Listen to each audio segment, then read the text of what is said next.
Assalamualaikum, salam sehat dan salam bahagia selalu ya. Kali ini lanjutan cerita dari Mas Supri Part 2, oke? Nah, ceritanya gini, habis dari makam keramat itu dan gak ada hasilnya gitu kan, Mas Supri ini masih berpikir gimana caranya gitu dia punya uang buat nutupin semuanya, buat nyukupin kebutuhan simpenannya itu, si mbak-mbak itu, buat nutupin utang-utang dia dan buat ngasih nafkah istrinya gitu kan. Akhirnya Mas Supri ini mencari tahu nih di salah satu sosmed gitu kan, dia pengen tahu nih gimana sih caranya gitu, biar dia itu dapat hasil secara instan gitu kan. Ternyata aku baru tahu di sosmed pun, salah satu sosmed FF itu dia ada grup tentang seperti itu gitu loh. Kalau orang itu percaya gitu, maksudnya ada kumpulan-kumpulan grup itu bahwa ada uang goib, terus ada uang kayak macam pengganda uang atau seperti apa ya. Aku nggak tahu itu pikirannya Mas Supri itu udah diracunin setan dari mana, ya kan? Dia percaya hal seperti itu. Dia percaya kalau kita itu melakukan ritual dan nanti uang itu bisa dapat berkoper-koper, beratus-ratus juta atau seperti apa. Aku nggak percaya. Tapi namanya Mas Supri ini udah kepalang bingung kali ya karena banyak kebutuhan, jadi dia sengaja mencari itu gitu kan. Akhirnya datanglah ini salah satu temennya juga, dia bilang, Mas Supri ada nih di daerah sini gitu kan, ayo kita berangkat, tapi modalnya satu orang 1,5 juta itu buat beli maharnya ini dan ini itu gitu.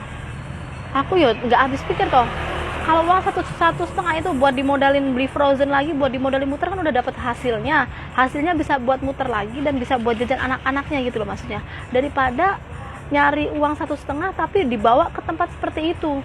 Dan aku yakin itu pasti hasilnya nol. Aku nggak percaya, serius. Tapi namanya udah ketutup nih mata hati dia sama mata dia itu udah ketutup, udah kesetanan, udah pokoknya intinya gue harus dapat duit instan gitu kan.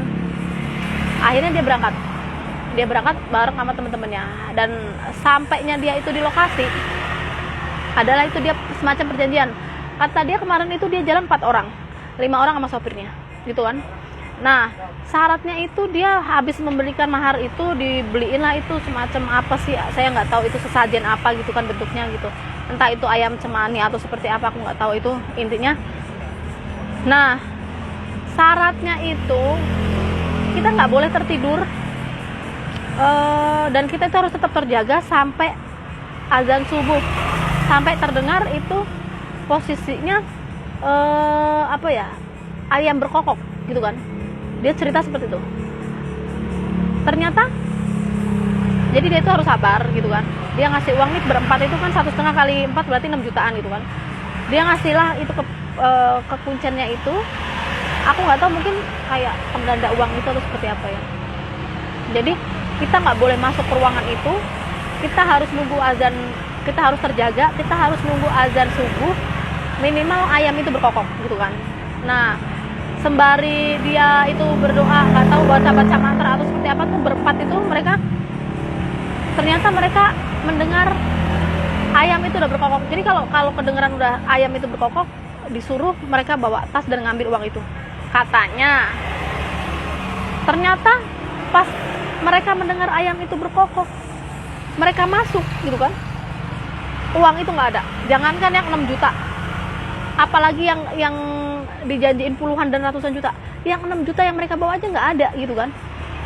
Alasannya sebenarnya itu teh bukan ayam yang berkokok, tapi semacam jin gitu. Jadi buat mengelabui mereka agar mereka itu cepet-cepet masuk ke kamar itu, masuk ke ruangan itu dan ngambil uangnya. Padahal sekarang baru jam 2:30 pagi katanya seperti itu. Pokoknya intinya pasti ada salah satu kayak semacam permainan gitu deh ya, sama aja ya, taulah pokoknya gitu. Akhirnya kita itu udah jatuh tertimpa tangga ya Mas Supri ya. Harusnya jangan salah langkah juga dengan percaya dengan hal-hal seperti itu. Akhirnya 1,5 kebuang sia-sia, ya kan? Tapi udah 3 kali dia melakukan itu, tapi nggak ada hasil dan itu nggak ada kapoknya. Pulang lagi dia ke sini. Habis pulang itu adalah salah satu di kota Jawa Tengah gitu kan. Katanya bisa. Kalau ini udah bukan ke dukun atau bukan ke apa lagi, dia langsung ke pantai selatan apa apa santai atau pantai mana gitu ya. Jadi dia itu ke pantai posisinya, dia jual motor dia, barang satu-satunya tersisa buat modal ke Jawa Tengah. Dia ke situ kayaknya ke Dewi Lanjar atau apa, aku lupa gitu lah maksudnya. Dia cerita juga gitu kan, kota Jawa Tengah itu kan kotaku, ya kan, aku tahu, aku kan aslinya Jawa Tengah ya, aku aslinya Pekalongan. Jadi seenggaknya aku tahu lah sedikit seluk-beluk di wilayah Jawa Tengah gitu kan, Semarang, Batang, Solo atau seperti apa, aku hafal, aku tahu gitu kan. Nah ternyata dia ada di tetangga kota aku tuh, dia ngelakuin ritual di situ. Aku sampai ternganga ketika dia curhat seperti ini.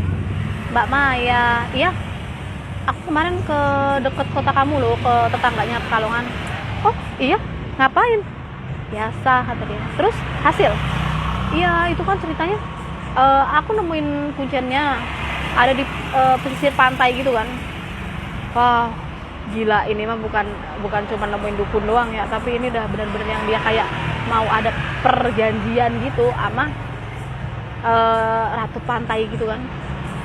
Terus ya aku ditemuin sama kunciannya, dan aku itu disuruh masuk ke salah satu ruangan semacam gua gitu.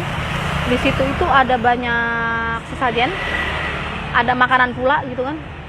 Di situ ada dari yang telur, ayam, kembang 7 rupa, ada apa aja, kelapa muda, kopi, teh, apa nggak tahu deh apa aja, banyak banget di situ.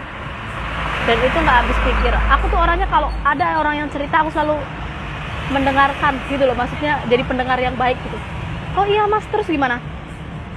Ternyata pas dia masuk ke rumah itu, ke ruangan itu gitu kan, posisinya dia ditinggal, dia sendirian, dia seorang diri gitu. Tapi dia udah dikasih sedikit ini ya, sedikit gambaran. Kamu kalau masuk ke situ kemungkinan bakal diliatin, ditemuin sama makhluk yang seperti ini. Kamu nggak boleh takut, kamu harus kuatin mental, harus kuatin tekad kamu agar kamu itu nggak gagal, digituin kan. Nah si Mas Supri itu udah bilang, udah niat dari rumah, dia ngomong sama kunciannya, saya kalau hasil berapapun pasti saya kasih pak, kata dia gitu kan. Dan kunciannya itu memang dia tipe orang yang gini loh, saya nggak bakal minta jatah apapun sebelum hasil gitu kan. Dan Mas Supri itu ngejelasin syaratnya apa, ya memang harus ada tumbal nyawa katanya. Oh ya udah, ini saya bawa foto, alamat, weton, sampai itu apa ya, orang tuanya temen dia itu, orang tuanya yang, nama orang tuanya temennya yang mau dijadiin tumbal itu dia ada, alamatnya persis pun ada. Terniat banget gak sih dia mau numbalin temennya? Aku tanya dong, emang kenapa lu bisa tega begitu mau ninggalin temen lu? Itu saingan bisnis dia waktu di Frozen, itu bekas mantan bos dia di Frozen. Jadi sedikit banyak dia oleng usahanya dulu itu karena campur tangan temennya itu gitu, kayak semacam sabotase gitu kali ya. Ya gitu deh, biasa gitu kan. Nah intinya itu akhirnya si Mas Supri ini masuk ke situ, dia bersemedi di situ ada sekitar 15 menitan, 20 menit gitu. Akhirnya terdengar begitu langkah kaki yang jalan ngedeketin dia gitu kan. Dan dia dilihat 3 wujud makhluk yang benar-benar nggak pernah dia lihat seumur hidup dia. Mungkin kalau aku udah lari kali ya, mungkin udah pingsan di situ, mungkin udah ngompol duluan gitu kan. Tapi memang tekadnya dia itu udah terniat banget, ini udah kepentok kemana-mana. Dia nggak ada rasa takut, dia nggak ada rasa pengen lari atau pengen kabur gitu kan. Dan dia itu ngadepin makhluk itu salah satunya itu kepalanya 2, yang satunya perempuan itu ada tangannya 4, yang satunya lagi itu gede tinggi gitu kan. Nah ternyata waktunya tidak cukup, kita lanjut lagi ke part 3. Oke, makasih buat semuanya. Jangan lupa ya subscribe, like, dan komen biar Maya makin semangat kontennya. Assalamualaikum.